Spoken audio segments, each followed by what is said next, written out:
Well, Assyriology is not something that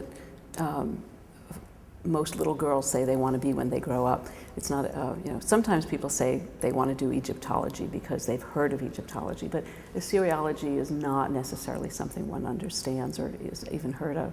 I came to the University of Chicago in 1979 as a postdoc, and it was going to be a one-year job. I was going to be working on the Assyrian Dictionary and a sister project called Materials for the Sumerian Lexicon for 1 year. The project itself was begun in 1921, and everyone always said it was a 10-year project. Every 10 to 20 years, the new editor would announce to the director of the Oriental Institute and the Dean of Humanities, I'm going to finish this in 10 years. And it's been going on now for well over 80 years. When I joined the project in 1979, the editor then, Reiner, said project would be done shortly, and there was no future here for me on the project. But when I took over as editor in charge in 1996, I also told the director that I intended to have the project finished in 10 years.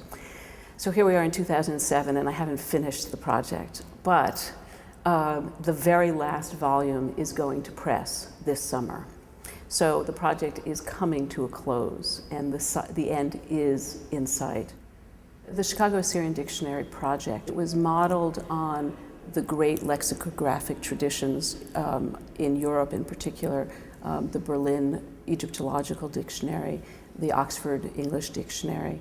And the idea at that time was to create a kind of encyclopedic dictionary of the Assyrian and Babylonian languages, which we now call Akkadian, as deciphered from the millions of cuneiform tablets that have survived and have come to light through excavations, mostly in the last century and a half, 2 centuries. So the idea then in 1921 was to begin to decipher, make translations of all of these great records, and to assemble a dictionary that would cover 2,000 plus years of the language.